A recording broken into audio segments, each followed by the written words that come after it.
शुरू करते हैं अल्लाह के बाबरकत नाम से जो बड़ा मेहरबान और नहायत रहम वाला है। तमाम तारीफ़ें मेरे अल्लाह रब्बुल इज़्ज़त के लिए हैं। अस्सलाम वालेकुम लिसनर्स, मैं हूँ आप लोगों की होस्ट नौशीन और मैं अपने चैनल खौफनाक कहानियों में आप सबको खुशामदीद कहती हूँ। लिसनर्स, कैसे हैं आप सब और मेरे चैनल की खौफनाक कहानियों को कितना पसंद करते हैं? अपनी राय का इज़हार कमेंट बॉक्स में ज़रूर किया करें। आज आप लोगों के लिए मैं बहुत दिलचस्प खौफनाक कहानियाँ लेकर आई हूँ जिन्हें आप लोग बहुत ज़्यादा पसंद करेंगे और यकीनन उन खौफनाक कहानियों से कुछ ना कुछ सीखेंगे। मेरे चैनल की स्टोरीज़ को लाइक भी किया करें और इन्हें अपने फ्रेंड्स और फैमिली में शेयर भी किया करें। शुरू करते हैं आज की खौफनाक कहानियों का सिलसिला। बढ़ते हैं आज की पहली खौफनाक कहानी की तरफ। खौफनाक कहानी नाजिश काज़मी शेयर कर रही हैं लाहौर से। नाजिश कहती हैं, आज आपके साथ अपनी ख़ुद की ज़िंदगी में पेश आने वाली एक खौफनाक कहानी शेयर करना चाहती हूँ। आज से 6 माह पहले मेरी शादी हुई तो हम लोग लाहौर में शिफ्ट हो गए। जिस जगह पर हम लोगों ने लाहौर में एक घर लिया था वो जगह बज़ाहिर तो काफ़ी ज़्यादा आबाद थी, लेकिन उसके बारे में ये कहा जाता था कि कुछ साल पहले ही यहाँ पर ये सोसाइटी बनी थी। उससे पहले ये जो जगह थी ये बिल्कुल उजाड़ और जंगल बयाबान होता था। मैं और मेरे हस्बैंड उस घर में हम लोग शिफ्ट हो गए।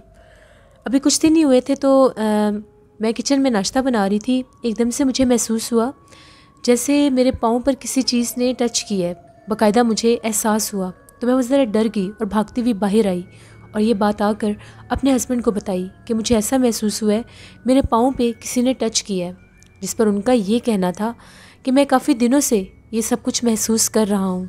जिस दिन से हम लोग इस घर में आए हैं मुझे रात के टाइम ऐसा महसूस होता है जैसे कहीं ना कहीं कोई खटखट होती है वो आवाज़ मैं बाकायदा सुनता भी हूँ। बहुत ज़्यादा अजीब लगा हमें। लाइट भी ऑफ थी, कुछ समझ नहीं आ रही थी, किचन में अंधेरा था। थोड़ी देर के बाद जब लाइट आई तो हम लोगों ने किचन में जाकर देखा तो वहाँ पर जो जहाँ से वाटर ड्रेन होता था किचन में, वो जो पाइप था वो बंद हुआ था और पानी जमा हुआ था। हम दोनों एक दूसरे को देखकर हंसने लग गए कि हम लोग यूँ ही वहम कर रहे थे ये ब्लॉकेज हुई थी यहाँ पर सीवरेज की, शायद इस वजह से मुझे ऐसा महसूस हुआ। उस टाइम तो हमने एक दूसरे को तसल्ली दे दी, लेकिन बाकायदा उस घर में अब वाक़यात बढ़ने लग गए। रात के टाइम ऐसा महसूस होता था जैसे किचन में बर्तन गिरते हैं और फिर जब जाकर देखते थे तो जो हम लोगों के गैस पाइप थे वो कभी वॉल्व खुले हुए होते थे, कभी वो बंद हो जाते थे। अजीब मामलात थे। कुछ दिनों के बाद मैंने कपड़े धोए और छत पर बिछाए हुए थे तो जब ऊपर से कपड़े वगैरह उतारने के लिए गए तो मेरी 2 शॉल्स थी, उनको इस तरह से किसी ने काटा हुआ था जैसे बाकायदा कैंची लेकर उनको काटा हुआ है। अब हम लोगों को बहुत ज़्यादा डर लगने लग गया कि पता नहीं इस घर में क्या मामला आता है, हम लोगों के साथ ये सब क्यों हो रहा है। दोपहर का टाइम था तो मेरे हस्बैंड ने ये कहा कि मुझे भूख लगी है, मेरे लिए कुछ बना कर लाओ। मैं उनके लिए खाना बनाने के लिए गई तो वो एकदम से कहने लगे कि कोई चीज़ जल रही है, क्योंकि उनको धुआं महसूस हो रहा था। मैंने ये कहा कि नहीं, कोई चीज़ भी नहीं जल रही। जब हम लोगों ने गौर किया तो पूरे घर में धुआं भर गया। इतना ज़्यादा वहाँ पर धुआं जमा हो गया था कि हम लोगों को सांस लेने में प्रॉब्लम हो रही थी। हम लोग घर से बाहर निकले, बहुत ज़्यादा डरे हुए थे। घर को बंद किया, मेरी अम्मी के घर आ गए, 2-3 दिन वहाँ पर रुके। उसके बाद हम लोगों ने वहाँ पर एक आलिम साहब थे, उनसे रुजू किया, उन्हें सारी बात बताई। वो आए, उन्होंने भी उस घर का विज़िट किया तो उनका ये कहना था कि वो घर आज सेफ ज़दा है, उस घर में जिन्नात हैं। कुछ उन्होंने पढ़ाई की वहाँ पर, कुछ पानी वगैरह दम करके दिया तो कुछ दिन हमारे ठीक गुजर गए। अभी भी हम लोगों ने वो घर छोड़ा नहीं था। मैं उम्मीद से थी, अल्लाह की खुशखबरी थी अल्लाह की तरफ से मुझे, तो फिर भी हम लोग इन चीज़ों को इग्नोर ही करते रहे। हम लोगों ने उस घर को छोड़ा ही नहीं। मुसलसल हम लोगों के साथ अजीबोगरीब वाक़यात होने लग गए। एक दिन ऐसा हुआ, हम लोगों को खून के छींटे जगह जगह पर नज़र आने लग गए। हम लोगों के बेडरूम में भी थे। जब वॉशरूम में जाकर देखा वहाँ पर भी बहुत ज़्यादा खून के छींटे थे। मैं बहुत ज़्यादा डर गई। मैंने फिर अपने हस्बैंड को बुलाया, उन्होंने भी देखा। अब मामलात हद से ज़्यादा ख़राब होने लग गए थे। जब हम लोगों ने वो खून के छींटे देखे उसके बाद जो मुझे अल्लाह ने खुशी दी थी वो भी ज़ाया हो गई। हम लोगों ने फिर यही डिसाइड किया कि हम लोगों को ये घर छोड़ देना चाहिए, क्योंकि अब वो जो मखलूक थी वहाँ की वो हम लोगों को नुकसान देने लगी थी, वो नुकसान पर उतर आई थी। हम लोग बहुत ज़्यादा डरे, मैं रोई। हम लोगों को बहुत ज़्यादा दुख भी हुआ कि अगर हम टाइम के साथ ही उस घर को छोड़ देते तो शायद हम लोगों का वो नुकसान ना होता। क्योंकि वहाँ पर एक दफ़ा ऐसा हुआ, मेरे हस्बैंड घर पर नहीं थे तो मैंने घर का काम काज किया सारा और मैं शॉवर लेने के लिए चली गई। घर में कोई भी नहीं था, पूरा घर लॉक था। तो मुझे बाकायदा ऐसा महसूस हो रहा था जैसे कोई आया है, मेरे रूम में भी आया है और बाकायदा उसने आकर वॉशरूम का दरवाज़ा भी खोलने की कोशिश की है। कदमों की जब मुझे आवाज़ सुनाई दी तो मुझे ये लगा कि शायद मेरे हस्बैंड आ गए होंगे काम से। मैंने जल्दी से हाथ मुँह धोया, मैं कपड़े पहने और मैं बाहर निकल आई। जब मैंने बाहर आकर देखा तो वहाँ पर कोई भी नहीं था। मैं बहुत ज़्यादा डर गई क्योंकि कमरे का दरवाज़ा भी खुला हुआ था और घर के बाकी दरवाजे भी खुले हुए थे। मैं अपने हस्बैंड को आवाज़ें देने लगी। उनका नेम हसनैन था।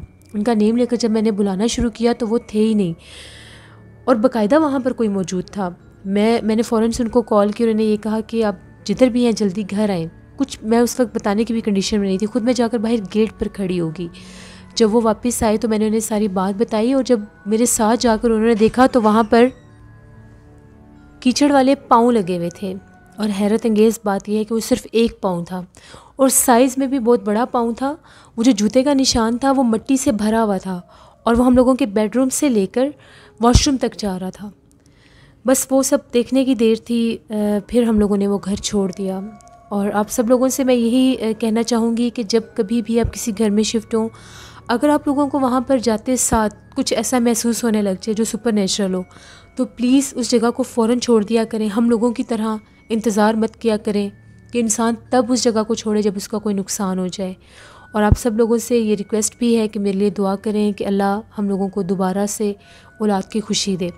ये एक स्टोरी थी जो नाजिश काज़मी ने लाहौर से शेयर की। बहुत शुक्रिया नाजिश आपका। अल्लाह आपकी मुश्किल आसान करे और अपना करम करे आप लोगों पर। बढ़ते हैं एक और ख़ौफनाक कहानी की तरफ। ये ख़ौफनाक कहानी रोज़ीला शेयर कर रही हैं। रोज़ीला कहती हैं, मैं लाहौर की रहने वाली हूँ और आपके साथ अपने छोटे भाई की ज़िंदगी में पेश आने वाली एक कहानी शेयर करना चाहती हूँ। हम लोग मंगला गए हुए थे अपनी फूफो के घर। तो वहाँ पर शाम 5-6 बजे का टाइम था। हम लोगों ने खाना खाया तो उसके बाद मेरे छोटे भाई ज़िले की तबीयत बहुत ज़्यादा ख़राब हो गई। उसे एकदम से बहुत ज़्यादा बुखार हो गया। अजीबोगरीब तरह से वो हरकतें करने लग गया। उसकी तबीयत जब ख़राब हुई तो कुछ समझ नहीं आ रही थी एकदम से इसको क्या हो गया। अम्मी ने उसको मेडिसिन दी और सुला दिया। रात का जब टाइम हुआ, 3 बजे का टाइम हुआ, तो वो उठकर बैठ गया और जाकर अम्मी का बैग खोलने लगा और ये कह रहा था बार बार कि मुझे परफ्यूम दो, मुझे परफ्यूम चाहिए, मैंने परफ्यूम लगाकर बाहर जाना है, कमरे का दरवाज़ा खोलो। वो इतनी अजीबोगरीब तरह से वो सब बातें कर रहा था। हम लोगों ने बहुत मुश्किल के साथ उसको कंट्रोल किया। दादी अम्मा भी साथ थी। दादी अम्मा ने उसको दम किया, अम्मी ने भी आयतुल कुर्सी पढ़कर दम किया तो कुछ वो कंट्रोल हो गया। सब बहुत ज़्यादा परेशान थे कि एकदम से इसको क्या हो गया और ये बातें क्यों कर रहा है कि मुझे परफ्यूम दो, मैंने बाहर जाना है। फिर उसको सुला दिया। सुबह भी वो सोया हुआ था तो जब जागा अम्मी ने उसको फिर मेडिसिन दी, उसको दोबारा से नहलाया कि वो फ़्रेश हो जाए और उसको सुला दिया। अम्मी बाहर बैठी हुई थी गार्डन में तो एकदम से मेरी छोटी बहन भागती हुई आई और आकर ये कहने लगी कि भाई बहुत ज़्यादा रो रहा है। जब अम्मी उसके पास गई, उसको उठाकर बाहर लाने लगी तो वो बार बार ये कह रहा था कि वो दीवारों की तरफ इशारे कर रहा था, वहाँ पर देखें क्या है। उसको जैसे कुछ दिखाई दे रहा था, उसको कुछ डरा रहा था। उसको उठाकर जब बाहर लाए तो अम्मी और दादी अम्मा जो थी वो बाहर एक ग्राउंड में बैठी हुई थी। वहाँ पर बहुत ज़्यादा दरख्त भी थे एक कोने में। तो वो बार बार ये कह रहा था, बड़े भाई का नाम लेकर ये कह रहा था, वो देखें वो जंगल में जा रहा है, उसको कोई चीज़ अपने साथ लेकर जा रही है। बार बार मेरी कज़न का नेम ले रहा था, उसको भी कोई चीज़ जंगल में लेकर जा रही है। उसकी हालत बहुत ज़्यादा अजीब थी। फिर जब उसको दम करते थे, उसके ऊपर आयतुल कुर्सी पढ़कर फूंकते थे, दम करते थे तो वो उसकी हालत कंट्रोल हो जाती थी। बुखार उसका अभी भी नहीं जा रहा था। बहुत ज़्यादा मेडिसिन भी दी।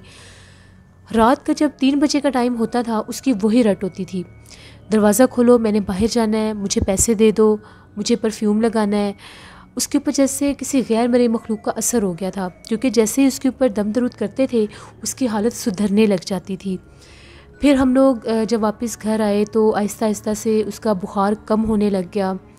वो जो जगह चेंज हुई उसके बाद वो ठीक होने लग गया। शायद उसके ऊपर उस वक्त वहाँ पर किसी चीज़ का असर हुआ था, लेकिन उसकी जो कंडीशन थी वो बहुत ज़्यादा अजीब थी।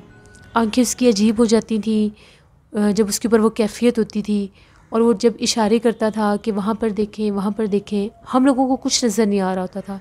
शायद उसको वो चीज़ डरा रही होती थी। फिर वक्त गुजरता गया, आहिस्ता आहिस्ता मेरा भाई ठीक हो गया। ये मेरे भाई की ज़िंदगी की एक कहानी थी जो मैंने आपके साथ शेयर की। बहुत शुक्रिया रोज़ीला आपका। अल्लाह आप सबको, हम सबको अपने हिफ्ज़ व अमान में रखे। बढ़ते हैं एक और ख़ौफनाक कहानी की तरफ। ये ख़ौफनाक कहानी प्रियंका नाइक शेयर कर रही हैं। प्रियंका कहती हैं, आज आपके साथ मेरे अब्बू के एक दोस्त हैं, हम लोगों के चाचू बने हुए हैं, उन्होंने एक बहुत ज़्यादा खौफनाक अपने गांव की कहानी सुनाई थी, वो आपके साथ शेयर करना चाहती हूँ। वो बताते हैं कि जब वो बिल्कुल यंग हुआ करते थे तो वो लोग एक गांव में रहते थे।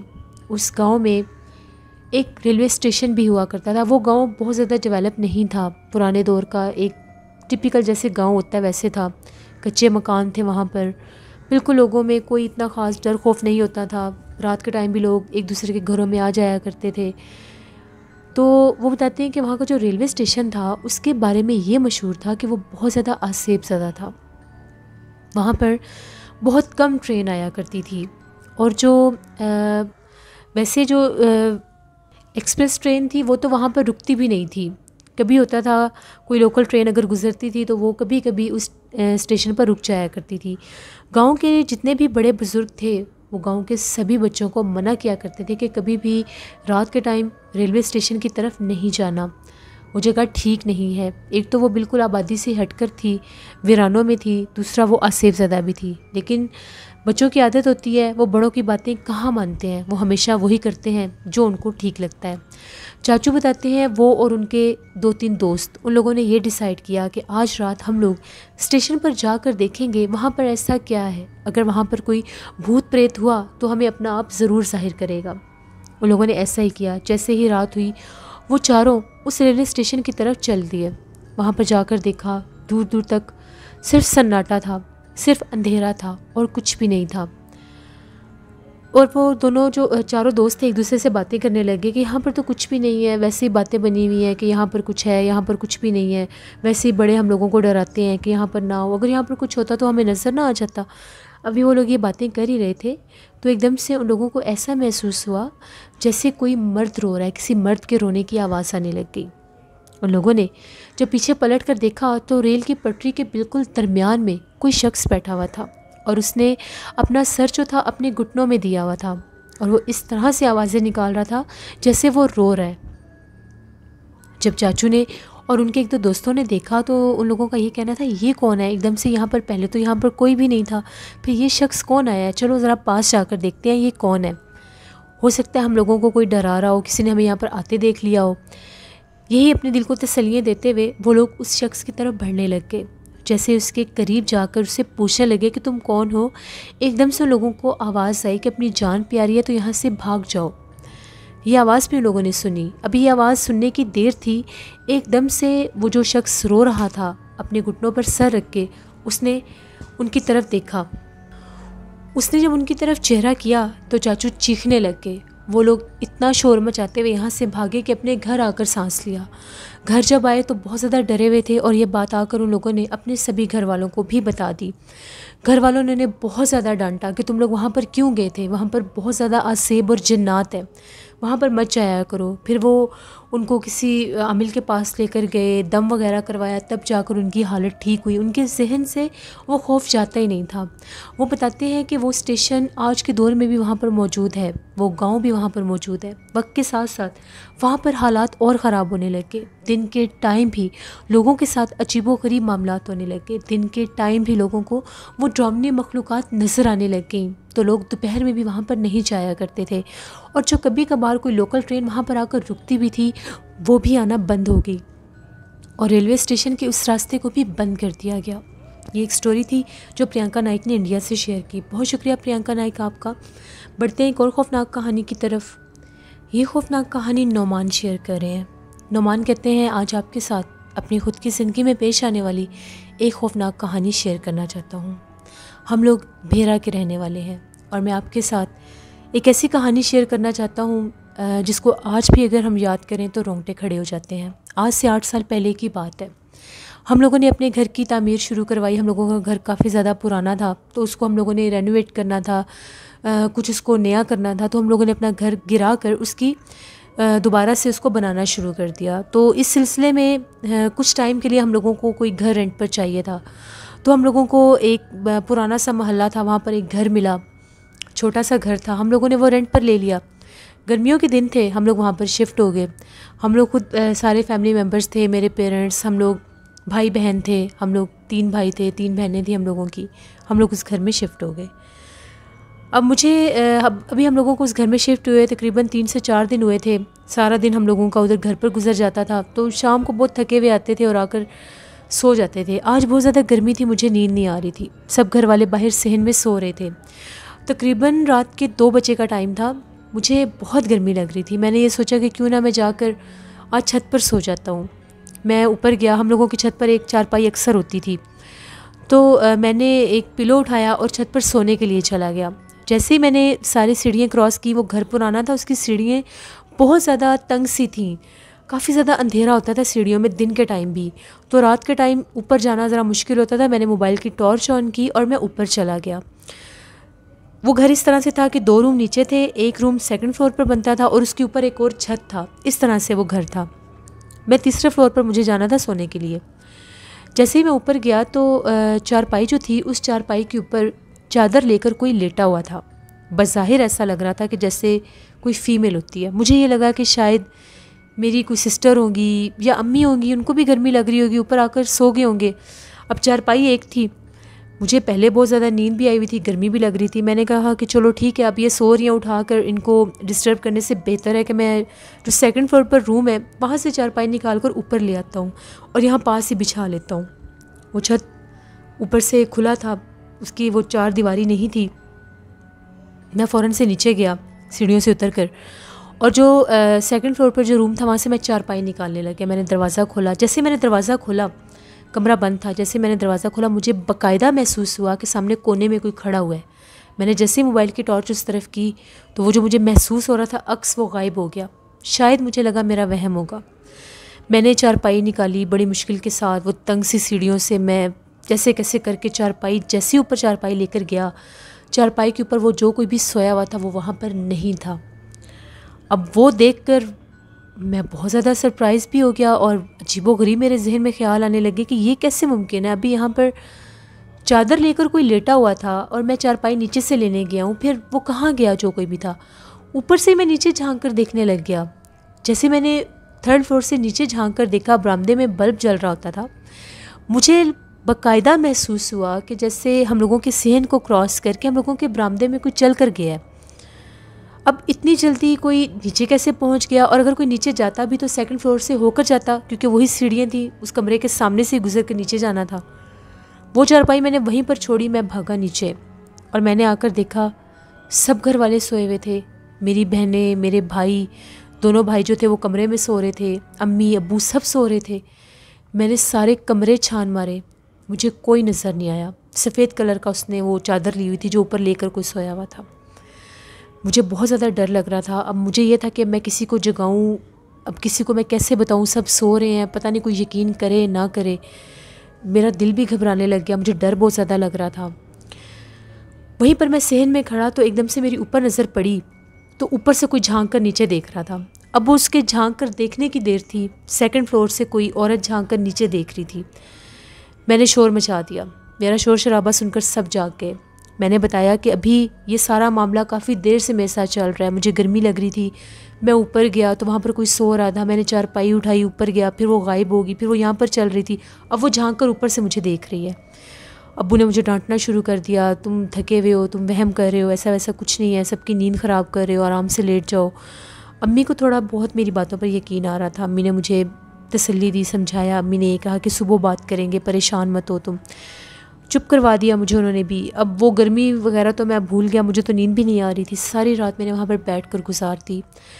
सब घर वाले दोबारा सो गए नॉर्मल। भाई तो मेरे शोर शराबा सुनकर भी बस थोड़ा सा जागे, वो थके हुए थे, वो भी सो गए। मुझे बहुत ज़्यादा खौफ आ रहा था।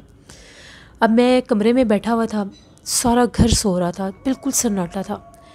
मुझे ऐसा महसूस हुआ कि जिस कमरे में जहाँ पर मैं नीचे बैठा था, ऊपर वो रूम बनता था जहाँ पर चारपाई उठाकर मैं ऊपर गया था, उसकी ज़मीन के ऊपर जिस तरह से कोई चीज़ जैसे कोई हिट करते हैं तो कोई आवाज़ आती है, मुझे महसूस हो रहा था ऊपर से कोई ज़मीन पर कोई चीज़ मार रहा है।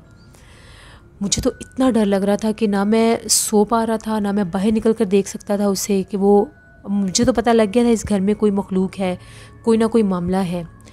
फिर वो बाकायदा उसके सीढ़ियों में उतरने की आवाज़ आई। जब उसकी सीढ़ियों में उतरने की आवाज़ आई, उसकी जूतों तक की आवाज़ आई।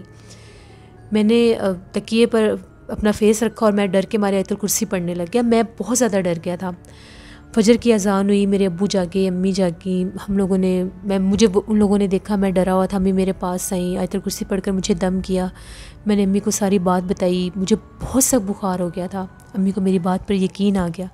अम्मी का ये कहना था कि जिस दिन के हम लोग इस घर में आए हैं, अम्मी एक औरत को यहाँ पर चलता फिरता देखती हैं।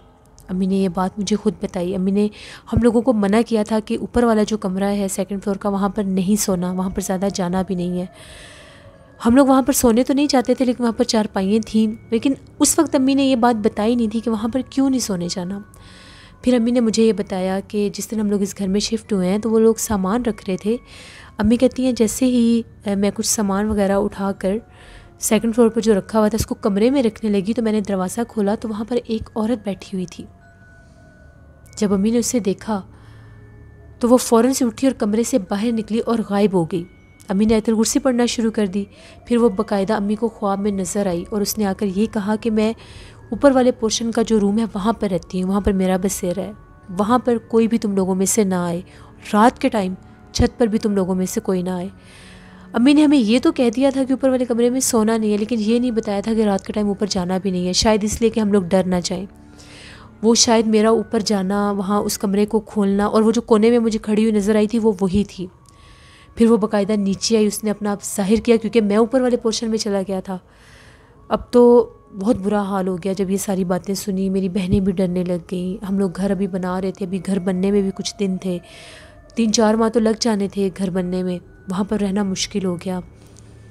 मेरी वो एक गलती जो मैं रात को ऊपर गया था, वो हम लोगों को उसने बहुत ज़्यादा डिस्टर्ब किया। अब वो हमें डराने लग गई।